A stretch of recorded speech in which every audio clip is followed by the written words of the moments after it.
کیا آپ نے کبھی سنا ہے کہ پانی کا ایک گلاس کسی کے سالوں کا راز پاش کر دے؟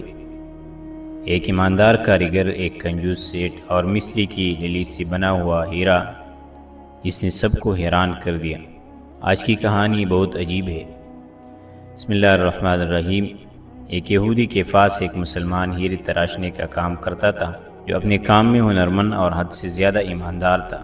یہودی اس صنار کی کاریگری سے بے تحاشا نفع کمانے کے باوجود اسے مناسب معاوضہ ادا نہ کرتا تھا، جس کی وجہ سے وہ بمشکل اپنے گھر کا خرچہ پورا کرتا تھا۔ یوں ہی کام کرتے کرتے اس نے عمر گزار دی۔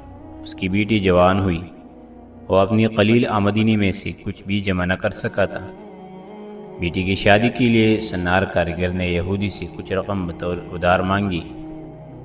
کروڑپتی یہودی نے رقم ادار نہ دینے سے معذوری ظاہر کر دی۔ صنار اپنی قسمت کو برا بلا کہتا ہوا گھر لوٹ آیا۔ رقم ادار نہ ملنے پر بیوی نے سخت ناراضگی اور طعنوں کی تیر برسا کر الگ استقبال کیا۔ پریشان حال بیچارہ ساری رات سوچتا رہا۔ دوسرے دن وہ دکان پر کام کے لیے نہ گیا۔ بعد میں یہودی صنار کے بلانے پر جب وہ دکان پر پہنچا تو اس کے ہاتھ میں ایک بوٹلی تھی جو اس نے یہودی کے سامنے کھول کر رکھ دی۔ اس میں قیمتی ہیرا دیکھ کر یہودی سوالیہ نگاہوں سے کاریگر صنار کی طرف دیکھنے لگا۔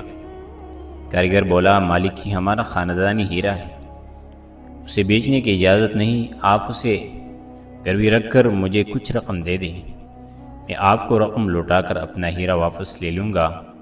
یہودی راضی ہو گیا۔ مسلمان کاریگر نے قرضے کی رقم سے بیٹی کی شادی کر دی، پھر دن رات کام کر کے قرضے کی رقم آہستہ آہستہ ادا کرنے لگ گیا۔ قرضے کی آخری قسط ادا کرنے کے بعد مسلمان کاریگر نے اپنے ہیرے کا مطالبہ کیا۔ یہودی نے وہ ہیرا لا کر اس کے سامنے رکھ دیا۔ ہیرا تراشنے والے کاریگر نے ہیرے کو پانی میں رکھ دیا۔ دیکھتے ہی دیکھتے ہیرا گل کر ختم ہو گیا۔ ہیرا تراشنے والے کاریگر نے کہا، مالک، یہ مصری کی ڈلی تھی جسے میں نے اپنے فن سے ہیرے کا اس طرح سے روپ دے دیا کہ آپ جیسے صنار بھی دھوکہ کھا گیا۔ آپ نے میری عاجزی اور درخواست پر قرضہ نہ دیا، جس کی وجہ سے مجھے یوں آپ سے رقم نکلوانا پڑی۔ میں مسلمان ہوں اس لیے بھاگا نہیں، آپ کی فائی ادا کر کے سرخرو ہو گیا۔ افسوس کہ آپ نے میری قدر نہ کی، اس لیے میں ملازمت چھوڑ کر جا رہا ہوں۔ کاریگر یہودی کو پریشان چھوڑ کر چل دیا۔ اس واقعے سے ہمیں یہ سبق ملتا ہے کہ انسان کا رویہ اور ایمانداری ہی اس کی اصل پہچان ہوتی ہے۔